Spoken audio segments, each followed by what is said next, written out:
El Rumor de la Discordia, un podcast para comentar las noticias de Jalisco. Un rumor es una voz que corre entre el público o un ruido confuso de voces. Bienvenidas, bienvenidos al Rumor de la Discordia. Hoy, lunes 2 de octubre del 2023, pero el del 68, Pepe, no se olvida.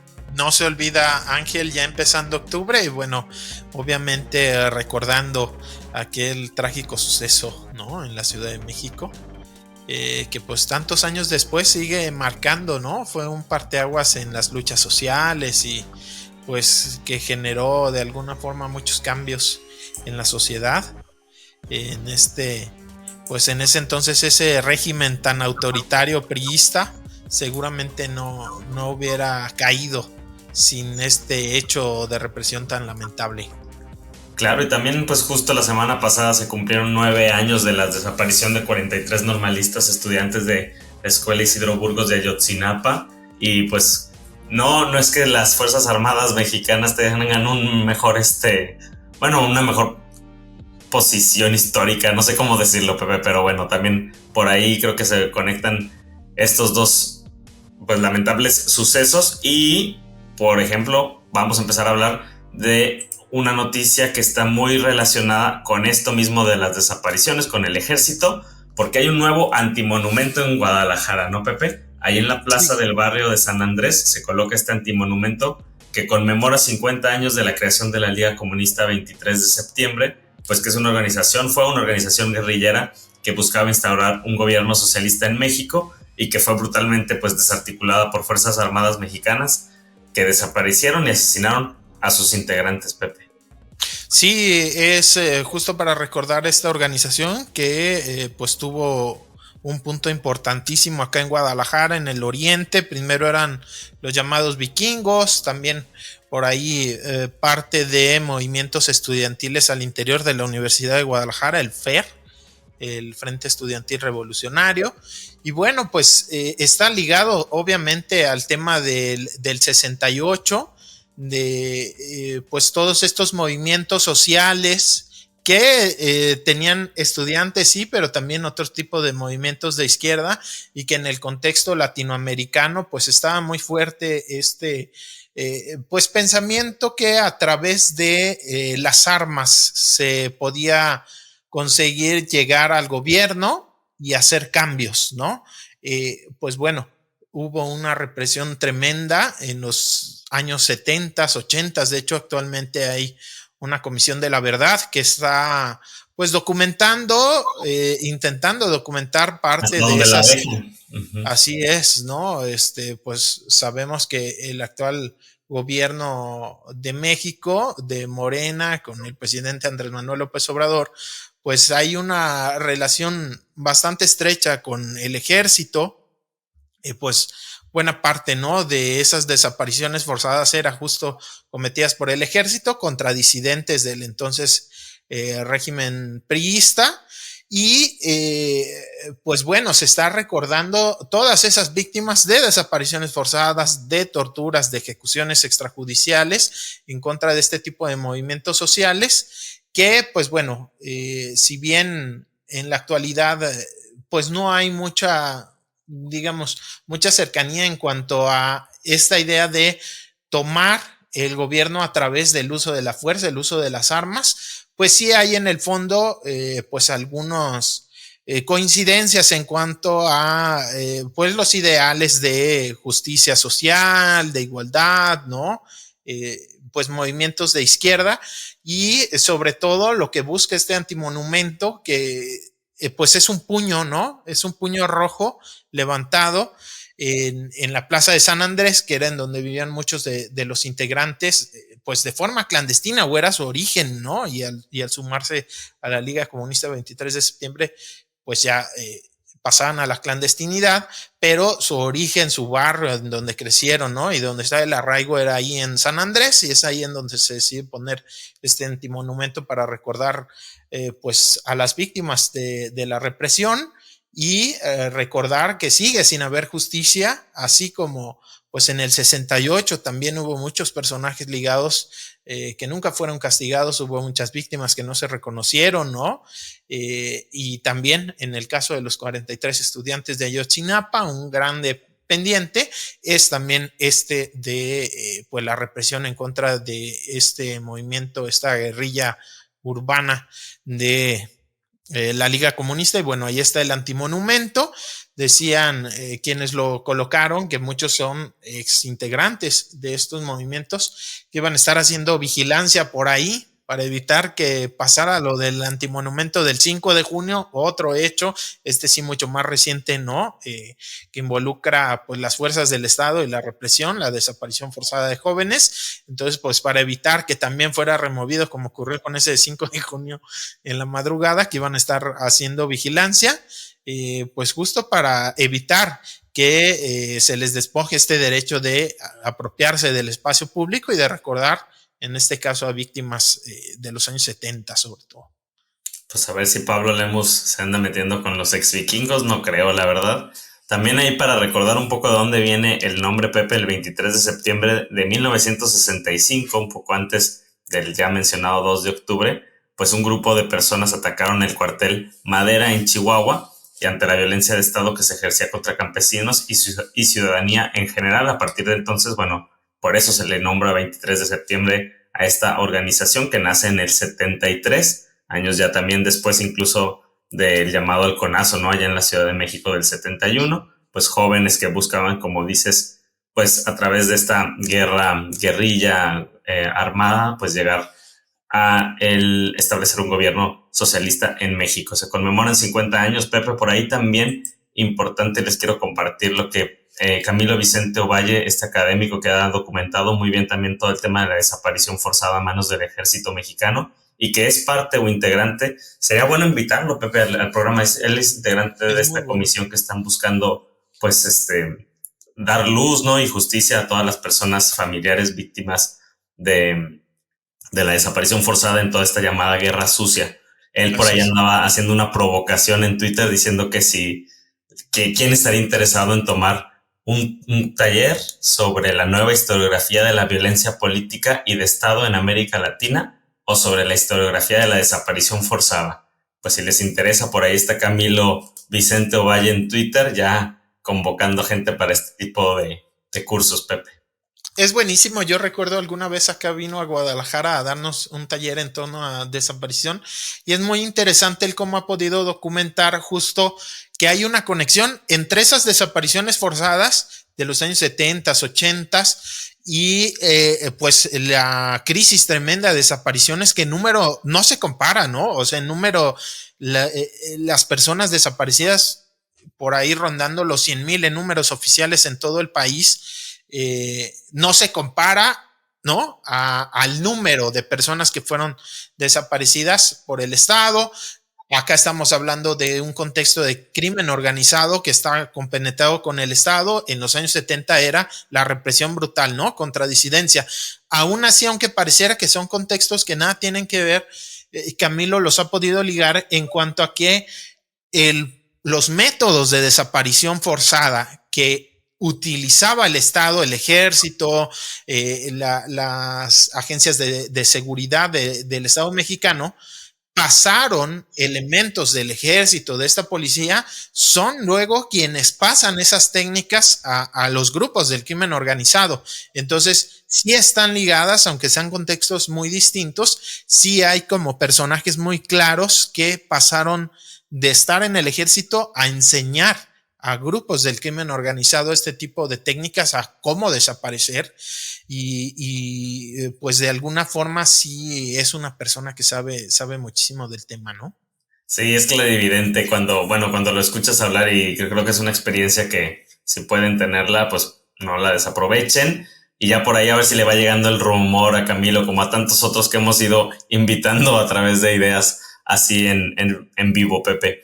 Pues también vamos regresando a las noticias de la semana pasada. En la colonia, en la serie de 36 fraccionamientos que conforman Bugambilias, pues los vecinos están organizando, Pepe, para evitar que dos de los predios que todavía les quedan como espacios públicos, pues que se urbanicen. El último es un rectángulo de 3,000 metros cuadrados, que por ahí, porque suena el río, dicen que se va a urbanizar y ellos ya están organizándose para evitarlo, Pepe. Sí, es una situación que pasa lamentablemente mucho en la ciudad, a pesar de que es ilegal, cuando se fracciona, cuando hay una empresa, un particular que va a hacer un nuevo fraccionamiento, por ley se deben de dejar espacios que se les llaman áreas de cesión, en donde el privado le entrega al Estado, ya sea al gobierno del Estado, que es este caso, o a los gobiernos municipales, terrenos para que se presten servicios, ¿no? Escuelas, hospitales, parques y demás. Y esos terrenos de cesión,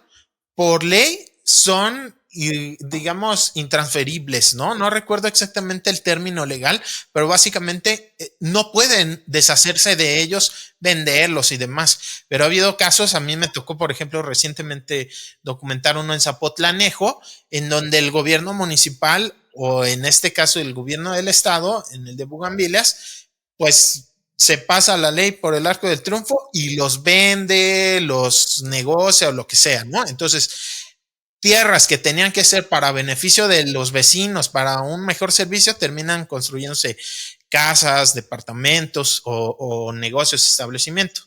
Entonces, pues bueno, es lo que denuncian acá, ¿no? También como que ya gran parte de las áreas de cesión pues ya fueron urbanizadas y esto es lo poquito que queda.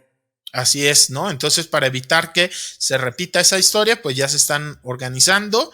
Vamos viendo cómo resulta, pero bueno, yo creo que la gente cuando presiona, cuando se informa y cuando tiene este tipo de alertas, ¿no? Y pues también el interés de defender el territorio, pues hay buenas noticias generalmente. Yo recuerdo en ese caso de Zapotlanejo era escandaloso porque era el mismo síndico, o sea, el abogado del municipio, el que los iba a comprar y era un fraccionamiento que él había desarrollado, o sea, era como una clase de autocompra así bastante burda y que según eso era porque el municipio no tenía dinero, entonces para equipar a protección civil se iban a deshacer de esos terrenos, ¿no? La bronca es que mismos vecinos pues no se prendieron a defenderlo, ¿no? Digamos, fue por ahí un reportaje que sacamos, hubo un poquito de ruido con algunos regidores, pero no había un movimiento de personas que realmente quisieran defender ese espacio y bueno, hasta donde se terminó rematando ese predio, que era para un parque. Entonces, pues aquí en este caso, en el caso de vecinos y vecinas de Bugambilias, pues sí lo están impulsando la misma gente beneficiaria de esos espacios, ¿no? Que se vería beneficiada si se construye ahí una escuela, un parque o lo que sea. Entonces, bueno, pues creo que si se organizan y todo, sí van a tener éxito. Ya veremos qué es lo que ocurre. Esperemos que sí les vaya muy bien. Y también, Pepe, las lluvias pues no han parado y las lluvias en Autlán de Navarro provocaron este desbordamiento en un arroyo, dejando un total de 9 personas fallecidas, así como decenas de daños pues materiales. En gran parte también la tragedia, Pepe, provocada por los fuertes incendios de este mismo año, ¿no? Dejan estos troncos, los troncos los arrastra junto con tierra, las lluvias. Cuéntanos un poquito más de lo que pasó ahora en Autlán de Navarro y las reacciones también que han venido por parte pues de las mismas personas, ¿no? Por ejemplo, veíamos a Conagua que el Faro le mandaba como la bolita con agua diciendo que las personas tenían estos asentamientos irregulares en cauces del río, ¿no? Entonces como que hay también unas responsabilidades que ya no es nuevo, ¿no? Que el Faro le esté mandando al nivel federal siempre la bolita, pero Sí. Sí, cuéntanos más. Es cierto, a ver, son muchos factores. Es real que hubo, digamos, en el mismo cauce, en el, digamos, en toda la red de este arroyo del Cangrejo, hubo en junio un incendio forestal bastante fuerte, si no me equivoco, 3,000 hectáreas de bosque que se quema, y lo que pasa es, pues que el suelo que normalmente en un bosque tiene hojas y eso ayuda a chupar, por así decirlo, el agua en las lluvias, ¿no? Ayuda a detener la fuerza del agua, a absorber hacia el subsuelo la lluvia y demás, pues al no haber actividades para ayudar a que no se erosione el suelo, digamos, ¿no? Si no hay trabajo después de ese incendio justo de prevención, pues pasan este tipo de cosas en donde pues una lluvia muy fuerte, que sí, digamos, lo fue. Digo, ahí hay polémica porque aparentemente la Conagua no tiene la medición, no funciona la estación meteorológica de la zona, entonces pues no hay un dato preciso de qué cantidad de lluvia cayó. pero lo cierto es que fue una lluvia muy fuerte y eso jala un montón de ceniza, de troncos, ¿no? El suelo no estaba, digamos, en sus condiciones naturales y se arrastra todo eso. También es verdad que hay pues muchas viviendas que estaban en los cauces de este río y de muchos otros, ¿no? Es un fenómeno que ocurre en todo el país, de que muchas veces pues es gente de escasos recursos que instala sus casas en la zona federal de todo cauce natural sin necesidad de que el gobierno federal tenga escrituras. Por ley, los cuerpos de agua son de la nación y sin necesidad de una escritura o algo del río, son varios metros, si no me equivoco, 5 metros a cada lado del nivel más alto que alcanza a tomar un río o un arroyo, son la llamada zona federal. Entonces hay mucha gente que aprovecha pues que justamente hay como un vacío legal en el sentido de que no hay escrituras como tal con las que el gobierno federal puede decir esto es federal y se instalan. Y si no hay un municipio que digamos, pues sí, gestiona el territorio, si no hay acciones de prevención, de avisarle a la gente lo riesgoso que es ahí, darles opciones de adquirir una vivienda en otro espacio, terrenos, pues se empiezan, ¿no?, a acumular las viviendas que se van construyendo en ese cauce federal. Y bueno, también hay otros factores que tienen que ver, aunque el gobernador lo negó, sobre todo porque se le preguntó por el hecho ocurrido por ahí en San Gabriel, ¿no? Río Salchipuedes que también jaló un montón de troncos y que causó destrozos tremendos en la localidad de San Gabriel. Se le preguntó por eso y dijo, no tiene nada que ver, esto tiene que ver con que invadieron el cauce del arroyo, ¿no?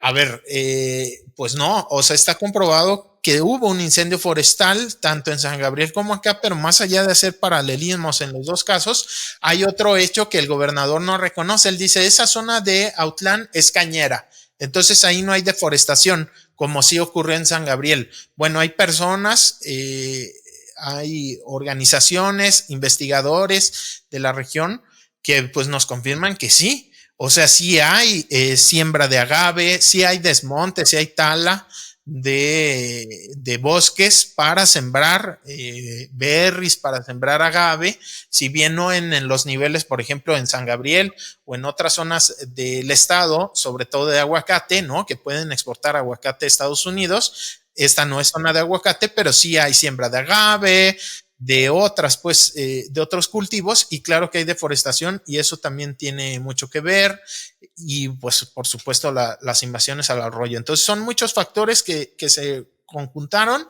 para esta tragedia que pues ya cobró la vida de 9 personas, hay una más desaparecida, no se ha localizado, entonces ojalá que no, pero es probable que sean 10 víctimas de esta situación y bueno, por lo menos 5 viviendas con daños estructurales que prácticamente ya van a quedar inhabitables, ¿no? Y pues bueno, las afectaciones al patrimonio de la gente. ¿Cuál fue el problema? Que no se hicieron tareas de prevención en donde hubo el incendio forestal. Siempre se tiene que hacer un trabajo después de un incendio forestal para pues evitar toda esta erosión del suelo como lo que ocurrió. Y obviamente por ahí Josué Daniel Sánchez Tapetillo, un especialista en hidráulica, hidrología, estaba compartiendo en Twitter el mapa de riesgos de Autlán y estaba reconocido ese punto como zonas de inundaciones. Ya se sabía que había un riesgo y no se tomaron las medidas adecuadas para mitigar esos riesgos y pues bueno, lamentablemente se juntaron todos estos factores para pues generar una tragedia. Normalmente los llamados desastres naturales no son naturales, o sea, sí involucran fuerzas de la naturaleza, pero tienen que ver con lo social, ¿no? Tiene que ver pues con la falta de planeación, con la invasión, con la destrucción de ecosistemas. Normalmente es generalmente claro que tiene que ver con las personas y no nada más algo, digamos, como fortuito que te cae de la naturaleza, ¿no? Entonces, bueno, pues en este caso, eso es lo que ocurrió en Autlán. Y pues vamos viendo en qué otras zonas también ese tipo de hechos están ocurriendo. Sí, Pepe, si bien es muy diferente lo que sucede en estas áreas también como más rurales, pues bueno, las cifras ahora pasa un tema de nuevo del área metropolitana de Guadalajara, pero con estas 9 personas fallecidas, bueno, dices tú también, hay una persona que permanece desaparecida. Todavía solamente con las 9 personas confirmadas como fallecidas, pues Jalisco suma 18 personas que han fallecido a causa de las lluvias, y eso supera pues la cifra de 15 personas que habían fallecido en 2019 y en 2020, que eran como las cifras más altas que se tenían. Y como si no se aprendiera pues del pasado, Pepe, no sé, todos como que recordamos muy bien aquí en el área metropolitana de Guadalajara, pues la zona del Bajío, está donde se encuentran las polémicas villas panamericanas, el Estadio de las Chivas, Intel, Sinvestab, las casas estas de los millonarios. Pero bueno, es una zona muy importante de infiltración de agua, pero como esa zona existen otras 19 zonas que son muy importantes para la infiltración del agua y que están en riesgo de ser urbanizadas. Son 19 predios que en su totalidad incluyen 19.055 hectáreas, y es un trabajo que está pues dando a conocer Luis Herrera en Reporte Índigo, Pepe. Sí, es un trabajo muy bueno, muy interesante, que se basa en el estudio que hizo el IMEPLAN, el Instituto Metropolitano de Planeación. Bueno, tiene otro nombre oficial, ese es el viejito, pero es el que me sé. El IMEPLAN, ¿no? Que es el que hace la planeación de el área metropolitana de Guadalajara, ¿no? Es el instituto. Ese instituto, pues, encabezó la creación del POTMET, el Plan de Ordenamiento Territorial Metropolitano. En 2016 se crea y está en proceso de actualización. Para la actualización se hizo una evaluación de cómo ha crecido la ciudad y digamos qué tanto hay congruencia entre lo que dice ese plan y lo que pasa. Y justo parte de ese diagnóstico, que es lo que consigue Luis Herrera en Reporte Índigo, es cuántos espacios que ya estaban clasificados como áreas con una capacidad media y alta de infiltración, es decir, suelos que ya están reconocidos como muy valiosos porque son una clase de esponjita, ¿no? Ahí el agua se va hacia los mantos acuíferos y esto genera, pues, que no haya tantas inundaciones porque el agua, en lugar de correr hacia las calles, hacia las casas, ¿no? Y generar problemas, se absorbe. Y especialmente pues se va recargando el manto acuífero, es decir, el agua que está en el subsuelo, ¿no? De la cual sacamos agua de pozos, decíamos más o menos una cuarta parte de las casas de la ciudad se abastece de agua de pozo. Entonces, ya de entrada se perdieron muchísimas hectáreas, decía Luis Herrera, prácticamente el equivalente al Bajío, nada más que el Bajío, pues está a la mirada pública, ¿no? Encima de esa zona tan polémica y demás. Pero muy a la silenciosa, prácticamente del 2016 al 2022 se perdió eso en zonas de muchísima importancia y que fueron urbanizadas. Y eso es muy grave porque a pesar de que las recomendaciones del IMEPLAN, del plan de ordenamiento, era proteger esos espacios, pues los ayuntamientos permitieron que se urbanizaran. Y el riesgo a futuro es de ese tamaño que tú decías, ¿no? Más de 19,000 hectáreas, es muchísimo espacio que está en riesgo justo de perderse porque pues los planes de los municipios no están considerando proteger esos espacios que sería muy importante preservar justo para el acuífero, para que se siga recargando, se siga infiltrando el agua, pero también para prevenir los problemas de inundaciones. Luego las autoridades niegan, ¿no?, que el crecimiento urbano y todo esto tenga una conexión con las inundaciones y volvemos, ¿no?, a esta versión de las lluvias atípicas, de los desastres naturales, como si el mismo crecimiento y la urbanización de la ciudad no tuviera un efecto, la mala planeación o el construir en cauces de agua, en zonas de mucha importancia. Entonces, bueno, pues buenísimo este trabajo de Luis Herrera, que además de ponerle número al tamaño, ¿no?, del daño que estamos haciendo y los riesgos que vienen, también pues ahí pone una tablita de los municipios en donde ya más se ha amolado este tipo de zonas. Por ahí Zapopan y Tlajomulco lo encabezan. Entonces, pues es bien importante porque, por ejemplo, en Zapopan se está planeando actualizar los planes de desarrollo urbano, y hasta donde sabemos no hay una consulta pública actualizada en donde la gente pueda revisar qué se está planeando en el municipio hacer y cambiar. Y por ejemplo, en este tema en particular, pues no sabemos si esos nuevos planes parciales van a proteger o no estas zonas tan importantes con alta capacidad de infiltración de agua hacia el subsuelo. Entonces, bueno, pues es un tema importante y qué bueno que se discuta a partir de este trabajo. Sí, pues ojalá que lo discutamos más y que también podamos saber de esos procesos, cómo se llevan a cabo, ¿no? La elaboración de estos planes parciales, Pepe. Hablamos también pues de agua y de Conagua, pues el colectivo Un Salto de Vida hizo una campaña para exigirle precisamente a Conagua que dé a conocer los informes con los datos de las sustancias que contaminan y también los volúmenes en los que se encuentran en el río Santiago. Esto después de que ganaron un amparo con el que la institución federal pues está obligada a entregar dicha información, pero aún no lo ha hecho, Pepe. Sí, y yo reflexionaba justo en la columna del rumor de la discordia de hoy, anuncio en NTR de ese tema. Tendría que ser información que ni siquiera pidas. O sea, es súper importante saber qué empresas tienen permisos de arrojar agua al río Santiago, pero a cualquier cuerpo de agua. ¿Quiénes tienen esa autorización?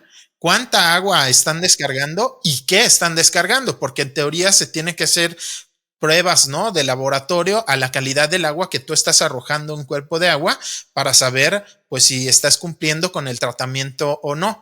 Y fue en junio, si no me equivoco, junio del año pasado, cuando se hizo la solicitud de información, una académica que trabaja desde hace mucho tiempo en conjunto con Un Salto de Vida y otras personas interesadas en el tema, pobladores afectados por la contaminación e investigadores, Cindy McCulley, ella del CIESAS, hizo la solicitud pidiéndole esos datos a Conagua. Conagua dijo, no existen.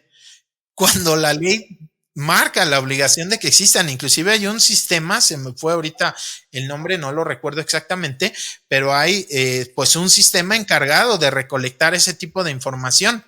Entonces, Conagua dice no existe, ponen un recurso, el INAI, el Instituto Nacional de Acceso a la Información, hace una resolución muy tibiecita y le dice a Conagua, no, pues repon tu respuesta. Y Conagua dice, pues no existe. Y ahí quedó. Entonces ponen un amparo, lo ganan, hay una sentencia que le obliga a la Conagua a inmediatamente dar respuesta a esa solicitud de información y ahí ha estado en largas, desde el mes de abril, si no me equivoco, está ya la sentencia y sigue sin cumplirlo la Conagua. Entonces, pero pues si bueno. No existe la información, ¿no estarían ellos incumpliendo incluso con su mandato? O sea, ¿no están realizando esa actividad? Yo creo que en realidad sí existe y no lo quieren transparentar, ¿no? Pero si en realidad no existe, pues estarían, digamos, como reconociendo un incumplimiento. Y a ver, ¿cómo prometen que se va a limpiar el río Santiago? Vamos a suponer que no existe esa información. Si ni siquiera tienes certeza de qué están echando al río. O sea, si ni siquiera tienes claro el listado actualizado de quién tiene permiso, cuánta agua tiene permiso y qué calidad está arrojando el río. Pues sin eso, cualquier iniciativa de solución, de sanear, pues va a ser un fracaso sin esos datos de información. Y además, si existen, pues tendrían que ser públicos. La gente tendría que tenerlo sin necesidad de pedirlo, una plataforma en donde lo pudieras ver ahí de forma sencilla, ¿no? Y actualizada. Claro, sin necesidad de pelearlo legalmente para que puedas acceder a ese tipo de información, ¿no? Así es. El gobernador Enrique Alfaro pues anuncia también esos 158 millones de pesos, Pepe, rápido para ya cambiar de tema, pero para comenzar acciones emergentes que ayudarán a aumentar de manera gradual la capacidad de saneamiento de las aguas residenciales, dice en El Salto y en Juanacatlán, pues también para seguir hablando del tema del agua y del río Santiago, Pepe, 158 millones de pesos. ¿Para qué alcanzarán 158 millones de pesos? Bueno, lo que anuncian son varias cosas. Unos aireadores que entiendo son pues unos aparatos que se anclan al fondo del río y están como moviendo el agua antes de la cascada, pues como aerearlo, como se diga, o sea, que le entre oxígeno al agua, ¿no? Ese es uno. Otro es ampliar la capacidad de tratamiento de El Salto, algo que me parece, o sea, me revienta la cabeza. Se está construyendo una ampliación de la planta del ahogado, pero digamos, quitando esa ampliación como está ahorita, no está operando a su máxima capacidad. Entonces, ¿para qué le amplías si ni siquiera la tienes operando al 100? Entonces, era ese otro de los anuncios, ¿no? Que ya se iba a buscar que la capacidad actual, pues, sea total, ¿no? Y algunos colectores, digamos, unas descargas de varias colonias que van directo al canal del Ahogado o al canal de las Pintas, digamos, a varios cuerpos de agua que terminan en el río Santiago, pues descargas de las colonias que van así y que ya se iban a hacer los colectores para llevarlas a tratamiento. Una vez más, pues se agradece, pero ya lo hemos dicho muchas veces, el problema de fondo del río Santiago no tiene que ver con nuestra caca, tiene que ver con el drenaje doméstico, tiene que ver con las industrias. Tiene que ver con que Conagua haga su trabajo y revise qué están tirando las empresas y les ponga multas y les ponga límites. Exacto, es eso. Entonces se agradece, qué bueno que ya esas descargas domiciliares que van directo ya pongan los colectores. Se agradece que las plantas de tratamiento trabajen a su máxima capacidad. Qué bueno. Pero esa no es la solución de fondo. Y luego algo que se me hace delicado rápidamente del discurso del gobernador. Él habla, a ver, lo que pasa es que el mal olor ha hecho que la percepción de la ciudadanía parezca que no estamos mejorando el río Santiago, pero sí lo estamos mejorando. Ok, y habla de los sulfuros, que es solo una de las muchísimas sustancias que están presentes en el río. Sí genera mal olor, pero ese no es el problema de fondo. El problema de fondo son las consecuencias de todos estos tóxicos que corren por el río y luego en la cascada se dispersan al aire y niños, niñas, gente mayor, cualquier persona que vive en las cabeceras del Salto, Juanacatlán y los alrededores, solamente por vivir ahí, por respirar, ya se les están haciendo, digamos, consecuencias a su salud. Entonces no es nada más el olor, pareciera que es una cosa de maquillaje y que nomás huele feo. Y no el verdadero problema que tiene que ver con las sustancias tóxicas, que muchas vienen de las industrias, es responsabilidad federal y pues la única autoridad que anuncia con bombo y platillo estar atendiendo el problema es el gobierno de Jalisco, pero lo cierto es que pues no se está haciendo nada con las industrias.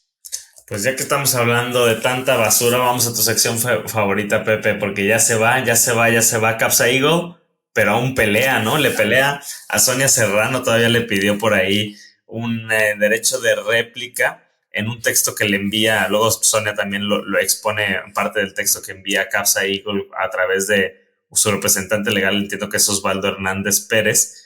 Entre otras cosas, lo que te dice este señor Osvaldo es: como principales valores tiene esta empresa la ética, el compromiso, responsabilidad, calidad y excelencia y confiabilidad. Además, una estricta política anticorrupción, y dice que rechaza que durante el tiempo que han estado presentes sus servicios, la ciudadanía pues haya presentado quejas, ¿no? Además, al final Sonia termina de una manera espléndida esa columna, ¿no? Dice: en resumen, la historia de Capsa la conocemos los habitantes de esta ciudad, no depende de lo que yo escriba.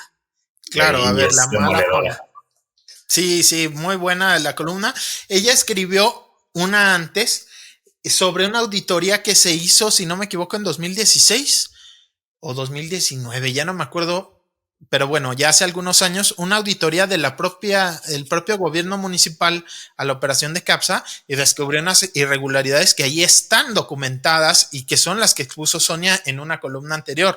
Por ejemplo, que Capsa tenía clientes privados que los metía como si fuera recolección municipal, y entonces le cobraba a sus clientes privados por recogerle la basura y le cobraba al municipio, porque hay que recordar que Capsa cobra por peso. O sea, mientras más basura recoja y lleve a un basurero, más cobra. Entonces era como huachicoleo de la basura.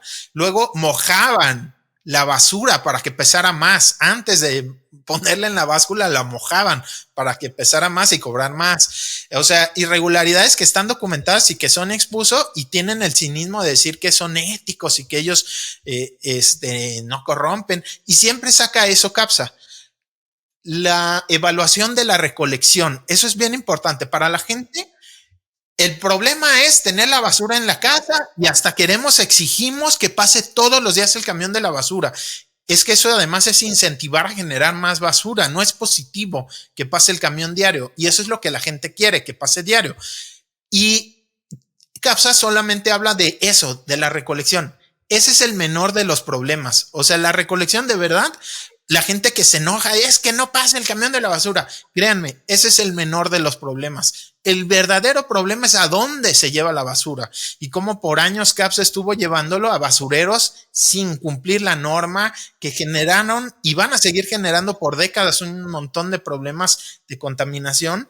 Entonces, pues tremendo que se atrevan a exigirle una réplica a Sonia. Sonia, pues, además de que es una periodista, pues, ética, ¿no? Y genial, pues cumple con darles ese derecho que tienen y que está en la ley de que puedan defenderse, pero tampoco lo pone ya. O sea, lo pone y lo cuestiona, ¿no? O sea, como que, ok, ustedes dicen esto, pero ahí está todo lo que la gente sabemos, ahí está lo que dicen las auditorías y no lo digo yo y está documentado y pues ustedes dirán lo que quieran, ¿no? O sea, pero la fama pública de CAPSA es lamentable y pues bueno, ojalá que cumplan los alcaldes esta promesa, sobre todo Pablo Lemos en Guadalajara, de ya mandar a la basura a CAPSA y mucho que nos hemos tardado como sociedad, como ciudad, en desaparecer esta empresa y ojalá que no se vaya sin pagar todos los daños que ha ocasionado desde los años 90 para acá. Pues con que se vaya, Pepe. Bueno, vamos a cambiar de tema. Temas de aborto en Jalisco, Pepe. Hemos hablado ya en este podcast de los casos de las mujeres que han solicitado la interrupción legal de su embarazo en nuestro estado, principalmente pues debido a que fueron víctimas de violación. Tristemente también el caso se repite pues entre niñas y adolescentes. En un trabajo ahora de la periodista Nancy Ángel para el diario NTR, pues nos enteramos de que solamente de enero a junio de este año ha habido 26 casos de niñas y adolescentes que solicitaron una interrupción de su embarazo, pues habían sufrido una violación, Pepe. También en esta semana publicó Siboney Flores este texto para el portal de Animal Político. Animal Político, se manda yendo la onda. De abortar en Jalisco entre legrados y violencia médica, pues el uso del legrado, una técnica de aborto que la Organización Mundial de la Salud no recomienda desde hace 10 años, pues se sigue practicando en Jalisco, Pepe.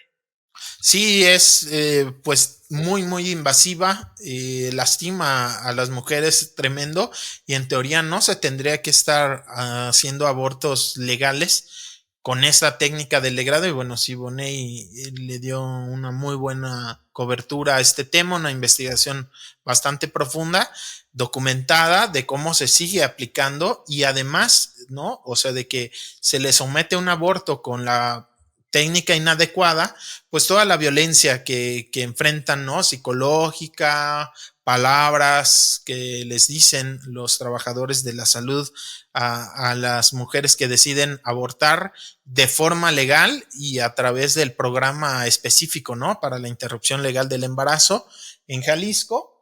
Entonces, bueno, pues son trabajos muy interesantes. También recordar la entrevista que le hicimos a Mariana Quintero hace algunos meses con respecto a este tema, ¿no? Y a los trabajos que hizo justo de las menores de edad. Y pues recordando ese tema, esta cifra que publica Nancy Ángel es fuerte, pero sobre todo es fuerte porque es muy pequeña a comparación de el número de violaciones que hay de menores de edad, bueno, en general, de mujeres, pero en particular a menores de edad, a las cuales no se les está dando a conocer que tienen derecho a interrumpir el embarazo de forma legal. Las mujeres se manifestaron en la semana para exigir ya un aborto legal sin necesidad de condiciones, simplemente por decisión de una mujer, por las razones que ella quiera, ¿no? Sí, el pasado jueves 28 de septiembre fue el Día de Acción Global por un aborto legal y seguro. En ese marco pues se publicaron varias informaciones y se dieron también estas manifestaciones. Pepe, yo te quería preguntar un poco también como por el estado en el que se encuentra el tema del aborto en Jalisco, porque pues si bien se festejó muchísimo, ¿no? Lo que se logró hace unos días, el 6 de septiembre de este año, en que la Suprema Corte de Justicia de la Nación despenaliza el aborto a nivel federal. Yo un poco me confundía con lo que ahora veo que sucedió exactamente en 2021 y en septiembre también, 7 de septiembre de 2021, cuando se aprobó la despenalización del aborto en el país a partir de un proyecto que consideró inconstitucional la penalización de la interrupción del embarazo en Coahuila.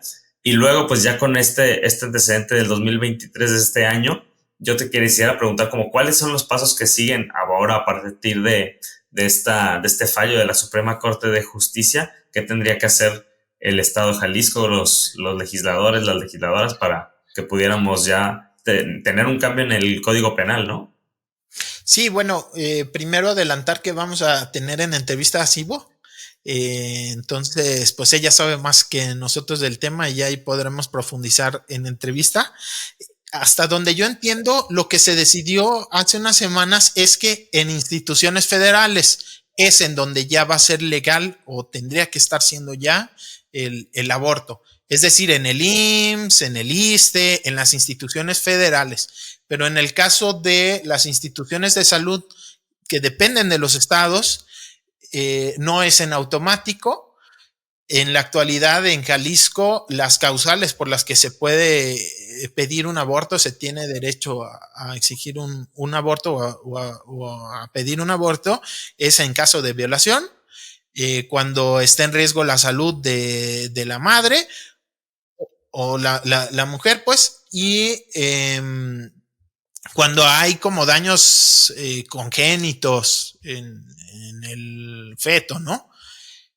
No es por cualquier motivo como ocurre en la Ciudad de México y para allá tendría que ser, y eso es lo que están exigiendo las mujeres, que pues sin más razón que porque no quieren ser madres puedan acceder a un aborto de forma gratuita, de forma segura, en una instancia pública. ¿Cuál es el problema, creo yo, de fondo? Que para los casos en donde ya se puede abortar de forma legal, no se está cumpliendo a la perfección con el programa, que es lo que documenta Cibo. O sea, en teoría para una violación puedes acceder a un aborto y no se les está garantizando un aborto seguro, con respeto hacia las mujeres. Entonces, en la ley se puede dar y sería positivo ya, ¿no? O sea, sin causales, porque tú decides no ser madre. Pero si en los hechos, en las clínicas, se sigue no garantizando que haya médicos no objetores, es un derecho, sí, de los médicos decir, ¿saben qué? Yo no quiero practicar un aborto y no me pueden obligar. Pero las instituciones públicas tienen que entonces contratar no objetores, ¿no? O sea, eso no es una razón para negarle a una mujer un aborto. Entonces, sería positivo, claro, que haya un cambio en la legislación para que ya no haya causales. Pero si en los hechos eso todavía va a estar frenado porque no hay médicos, porque se practica legrado o algún procedimiento de forma incorrecta, porque se va a criminalizar, se va a señalar, se va a estigmatizar, se va a dar un maltrato a las mujeres, pues va a estar incompleto, ¿no? Digamos, no se trata solamente del cambio a la ley, sino pues que en el sector salud realmente se garantice ese derecho. Entonces, bueno, en teoría ya lo es en las instituciones federales que hay en Jalisco, pero no todavía sin necesidad de una causal en los hospitales de salud Jalisco, de la Secretaría de Salud Jalisco. Sí, pues ahora también con Siboney nos vamos a aventar un panorama más amplio de lo que significa en el estado del asunto, ¿no? Del tema del aborto en Jalisco y en otras partes del país. Les invitamos a que nos escuchen también este jueves. Pepe, otros temas, vamos a cambiar a temas de inseguridad por el secuestro de la alcaldesa de Cotija allá en Michoacán. Fue el sábado 23 de septiembre, si bien había sido secuestrada por presuntos miembros del cártel Jalisco Nueva Generación, pues Yolanda Sánchez Figueroa, afortunadamente Pepe, es liberada la madrugada del martes pasado y ha dicho ya, digamos, por ahí algunas declaraciones, pues que su secuestro fue de índole político y que las personas que se la llevaron pues tenían una serie de puntos en los que querían imponer su voluntad. Según las notas de prensa, también esto demuestra la captura y la liberación de la alcaldesa demuestra pues el mínimo control que tienen las instituciones de seguridad, si bien del país o las de Jalisco, para a capturar a estos criminales que terminan devolviendo a la alcaldesa de manera completamente impune, aunque el jueves también Fiscalía de Jalisco anuncia que tiene detenidos a 3 sujetos por haber presuntamente participado en la privación de la libertad de Yolanda, Pepe. Sí, no hay muchos detalles sobre cómo fue su participación. De hecho, pues fue una detención extraña. Lo que se sabe es que los detienen por narcomenudeo. No los dejan en la cárcel. El juez considera que no hay suficientes pruebas y los pone en libertad. Y cuando van saliendo de esa audiencia por narcomenudeo, los detienen. Ahora ya por el tema de la desaparición de la alcaldesa de Cotija. Así había pasado también, ¿no? Ya habíamos platicado una situación casi igual, ¿no? Sí, tal cual. El mismo caso, ¿no? O sea, por eso también me llamó la atención. El tema de las desapariciones en Lagos de Moreno. Una de esas desapariciones fue igual. Iba saliendo esta persona, ya como no había sido vinculada al proceso, y así es. Le imputan otro cargo. Saliendo del juzgado lo detienen y ya lo vinculan con este tema, ¿no? De las desapariciones. Órale. Curioso, ¿no? Curioso que pues se repita. Sí, no suena bien. Ajá. No, o sea, cómo está trabajando la fiscalía no me queda muy claro, que los presenta por narcomenudeo y si no pega, entonces por otro delito, bueno, no sé. Pero bueno, están esas 3 personas, no queda claro su papel, pero lo que sí queda claro es que algunos meses antes se publicó un trabajo del Universal en donde ya había sido pues prácticamente desarmada la policía de Cotija por sujetos armados que sí, que traían también las siglas Cártel Jalisco Nueva Generación y que se metieron a la alcaldía donde estaba el jefe de policía con la presidenta. Exacto. Entonces, no es algo nuevo. La presidenta ya había sido amenazada. Aparentemente le querían imponer un jefe de la policía. Después de ese incidente, al otro día, algo así, la Guardia Nacional toma el control de la seguridad allá en Cotija, Michoacán. Y pues bueno, ahora se da esta privación de la libertad. Ella viene a Zapopan, a Puerta de Hierro, aparentemente un tema de salud, y cuando va saliendo por ahí cerca de los Cubos es en donde ya la privan de la libertad, pero ella es pues alcaldesa de Cotija, en Michoacán, muy cerca de Mazamitla, muy cerca de esta zona que también se están disputando, ¿no? Entre pues el control del territorio y pues toda la situación de revoltura entre algunas autoridades locales, algunos elementos de las policías que están por ahí vinculados con el crimen organizado y bueno, mucha violencia en esa zona, ¿no? De los límites entre Jalisco y Michoacán. Oye, Pepe, también creo que quiero conectar este tema saltándome otras cosas que tenía antes, pero con el censo que acaba de publicar el INEGI, el Censo Nacional de Seguridad Pública Estatal 2023, que ahorita podemos comentar el tema del número de policías, pero también por ahí decía que el Estado, que en el informe se lee que Jalisco carece de áreas de inteligencia dentro de las instituciones de seguridad, y eso me llamó muchísimo la atención, ¿no? O sea, si que carecen de áreas de investigación, no sé qué exactamente se refiera este documento del censo con eso, pero pareciera, por lo que vemos como las actuaciones, que hay ahí algo de cierto. Sí, además del tema de la videovigilancia, ¿no? Entiendo que las de inteligencia van más allá de la investigación de un delito en particular y justo, ¿no? Es como relacionar herramientas tecnológicas, investigación de redes criminales, ¿no? Un poco de los contextos, ¿no? Es como que normalmente, ¿qué es lo que se dice en las autoridades de Jalisco? Pues es que lo del crimen organizado le compete a la federación, ¿no? Pero en realidad sí hay muchos temas en donde las autoridades locales pueden hacer trabajo de inteligencia, ¿no? De investigación, no en específico de un delito, sino de las redes de crimen, ¿no? Y a lo que entiendo que no reportó esto del INEGI y el censo, son los propios estados que hacen reportes al INEGI y se hace un censo nacional.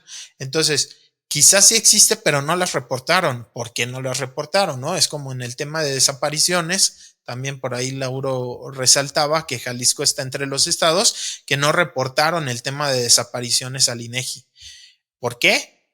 O sea, no sabemos si en realidad no existen o no quisieron reportarlas al INEGI. El caso está en que en este censo pues no aparece información sobre áreas de inteligencia, sobre el tema de videovigilancia y tampoco del tema de desaparición Jalisco estuvo informando. Un tema que estuvo pues sonando muchísimo, lamentablemente, de nuevo, son temas como que duelen bastante. Pues los desaparecidos primeros, reportados como desaparecidos 7 adolescentes en Zacatecas, en la comunidad de Malpaso, ahí en el municipio de Villanueva, y luego para ser encontrados, pues 6 de ellos asesinados en los límites ya con Jalisco. Uno de ellos sobrevive, afortunadamente. El acto de violencia pues se enmarca en la supuesta guerra entre facciones del crimen organizado por controlar rutas comerciales. En las notas de prensa leíamos que en específico en este caso se trata de un control por la carretera federal 54 que va de Guadalajara hacia Saltillo, y pues la verdad es que descorazonador, Pepe, la muerte de Sí, estos o seis, sea, unos asesinato de estos niños, 6 ¿no? jóvenes. El menor de 14 años. Sí, tremendo, tremendo, la verdad, tan jóvenes que se vean envueltos en esta guerra, pues muy triste, muy lamentable. Afortunadamente sobrevive uno, muy mal herido, pero sobrevive. Pero los otros 6, la verdad, pues muy injusto. Y resaltar que sí, efectivamente se están disputando el control en esa zona y en muchas otras del país entre grupos de crimen organizado, pero no es solo, ¿no? No es solamente cártel de Sinaloa contra cártel Jalisco, o póngale el cártel que sea contra el cártel que sea, sino pues están involucradas autoridades de muchos niveles, y eso es lo que tiene los niveles de violencia tan altos que le impactan pues prácticamente a cualquier persona, y en este lamentable caso pues 6 adolescentes que pues no merecían, ¿no? Terminar su vida de esa forma. Sí, no, pues yo creo que nadie, ¿no? Pero Pepe, también ahí en Teocaltiche las autoridades estatales y federales están llevando a cabo inspecciones, por ejemplo, en la propia comisaría del municipio. Estaban, también pues trasciende que personal de Sedena, dos soldados, al estar revisando un automóvil, pues les explota un artefacto, quedan malheridos, digamos, los dos están con vida afortunadamente, pero uno de ellos podría, esto es como información extraoficial, ¿no? Habría perdido parte de una mano y el otro resaltaría con quemaduras en su rostro, pero en el mismo municipio Teocaltiche, que sigue pues bastante caliente después de todo lo que sucedió ahora para el 15 de septiembre, ¿no? Sí, el asesinato de 6 personas en un bar. Eh, pues es casi cada semana hablamos de Teocaltiche, una cosa nueva. Ahí ya hubo un coche bomba que afortunadamente no detonó. Aparentemente este explosivo pues sí detonó. No le quitó la vida afortunadamente a estos elementos, pero pues es igual. Así como ocurrió con estos 6 adolescentes que fueron asesinados en la zona de Zacatecas, pero con lindancia con Jalisco, pues también Teocaltiche, muy cerca de Aguascalientes, de Zacatecas, es otra de las zonas que se están disputando cárteles, junto con elementos del Estado mexicano de distintos niveles que participan, ¿no? en este lugar. Hay que recordar que recientemente 2 policías municipales de Teocaltiche fueron asesinados. Este tema del alcalde que dijo que era un atentado en su contra, luego ya no quedó claro si sí realmente o no. El caso está en que 2 policías municipales fueron asesinados, estos 6 en el grito que en un bar entran y los matan. O sea, la situación de violencia tremenda ahí en Teocaltiche, en los Altos de Jalisco, en la zona norte de Jalisco, las colindancias con Zacatecas, con Aguascalientes, acá en Michoacán, ¿no? Jalisco y Michoacán. Entonces, pues bueno. Oye, Pepe, también, bueno, hablando de policías asesinados, 22 policías, ya sean municipales, estatales, de Fiscalía o Guardia Nacional, han sido asesinados en el estado de Jalisco, 22. Y también para retomar el tema del Censo Nacional de Seguridad Pública, pues según las cifras, según las autoridades federales, en nuestro país el número ideal de policías por cada 1,000 habitantes tendría que ser de 1.8, y Jalisco tiene una tasa de 0.3. Entonces, básicamente lo que yo creo es que nos faltaría como un policía y medio por cada 1,000 habitantes, Pepe. Sí, pues son bajas. me parece que solo la Ciudad de México sí tiene, digamos, niveles aceptables en cuanto a la proporción de elementos de policía y habitantes. El Estado de Pero México creo que Jalisco está también. en el sótano. ¿Mande? Creo que el Estado de México también. El Estado de México. Ah, mira, no sabía, ¿no? Pero Jalisco definitivamente está bastante lejos, ¿no? Bastante lejos. O sea, 0.3 es muy poco. Entonces, tampoco es que la policía por sí misma vaya a resolver unos problemas tan complejos como los que tenemos, pero pues claro que es un factor, ¿no? O sea, si no tienes cuerpos policíacos, por lo menos en el promedio recomendable, pues, ¿qué se puede esperar, no? Últimos datos difíciles de temas de desaparición, Pepe. Pues solamente durante el mes de septiembre el municipio de Zapopan registró 40 denuncias por desaparición. El colectivo Luz de Esperanza y una nueva fosa clandestina en un predio de la colonia Santana Tepetitlán. Ahí mismo pues fueron desaparecidos Julio César Rodríguez Gutiérrez, Sergio Alejandro Díaz Corona y Jesús Fernando Márquez Díaz el pasado lunes 25 de septiembre en Santana Tepetitlán, Pepe. Sí, 3 jóvenes trabajadores, sus familias, pues aseguran que se los llevaron por equivocación. Hay que recordarle a la gente, este mito de que nomás desaparecen a la gente que andaba en malos pasos, es un mito.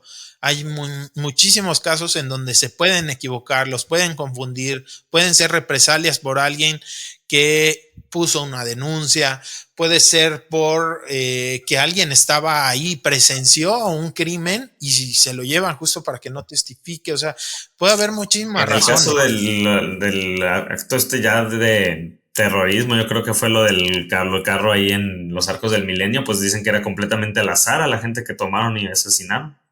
Sí, esto que le llaman, digo, palabras o expresiones que no son muy favorables, ¿no? Pero de calentar la plaza, o sea, generar un problema político a través de la violencia, y aparentemente eso es lo que pasó en aquella ocasión. Más de 20 personas, albañiles, comerciantes, que nada tenían que ver, iban pasando por la calle y los mataron para hacer un tema político grandísimo con una camioneta ahí llena de cuerpos, ¿no? Entonces, no debemos de comprar esas versiones. La situación es muy compleja y aunque alguien estuviera en malos pasos, la obligación del Estado es encontrar a esa persona desaparecida y hacer justicia. Si tiene algo que enfrentar con la ley, pues llevarlo ante la justicia, ¿no? O sea, no podemos esperar que la justicia la haga el crimen organizado y que desaparezca y mate a las personas que están en malos pasos, ¿no? En el caso de estos 3 jóvenes, aseguran las familias, pues los confundieron. Ya había pasado en Santana Tepetitlán, inclusive un adolescente, recordarás, Ángel, que se lo llevan. La familia va, cierra López Mateos, familia con amigos, y aparece al otro día muy golpeado, con señales de tortura y todo este adolescente, pero lo regresan con vida. Lo que dicen, pues esperan que también los regresen con vida a estos jóvenes, y pues le mandan las familias el mensaje a quienes se los llevaron, pues que por favor los regresen con vida, que los suelten, que pues son jóvenes trabajadores que no le deben a nadie, y si hubo una confusión, pues ya no, o sea, pero también son estas expresiones de pues desesperación de las familias, en donde ya no me interesa la justicia, no me interesa que se lleven a los responsables, o sea, ya es como pues darse por vencida en el sentido de la justicia, solo con el afán de que regresen sus familiares, sus seres queridos. Pues la situación de violencia está tan fuerte que pues las familias claman por la vida antes que cualquier cosa. Ya pues muchas ni siquiera por justicia. Obviamente como sociedad debemos exigir que haya justicia en todos los casos, pero lo prioritario es la vida y que estos jóvenes pues puedan volver a casa. Así es, Pepe. Ya para ir cerrando este programa, el Alfaro y su amistad con el Canelo pues no es ninguna novedad. Lo que pues sí nos llama la atención y que publica gracias a Lauro Rodríguez, que publica en NTR esta información a través de la empresa Transbus El Salto, que es propiedad de Saúl El Canelo Álvarez, pues se benefició, digamos, al Canelo a través del gobierno del estado de Jalisco, cuyo gobernador es Enrique Alfaro, ¿no? Con 56.900.000 pesos en subsidios. esta empresa del Canelo tiene 288 unidades de transporte y según hacía cálculos Lauro, pues 1 de cada 5 camiones lo habría comprado con dinero público, es decir, 58 camioncitos por ahí para el Canelo y su empresa. Sí, la verdad es que creo que políticamente fue muy hábil el gobernador en el sentido de los acuerdos a los que ha llegado con camioneros. Hay que recordar que en los gobiernos más recientes de Emilio, el panista, y después de Aristóteles Sandoval, pues era muy común que los camioneros suspendieran el servicio para presionar al gobierno, un caos para la gente, y con eso pues los convencían. Emilio terminó dándoles un subsidio muy fuerte y demás. Lo que hizo Alfaro fue pues desde el principio darles dinero, y prácticamente en todo el sexenio no ha tenido broncas con los camioneros, a pesar de que sigue el mal servicio y demás, ¿no? Lo que hizo el gobierno del estado es dar subsidios a empresas particulares cuyo fin es el lucro. A través de una concesión de un servicio público se hace un negocio y como si no fuera un negocio, el gobierno encima les regala dinero. Eso es un subsidio, ¿no?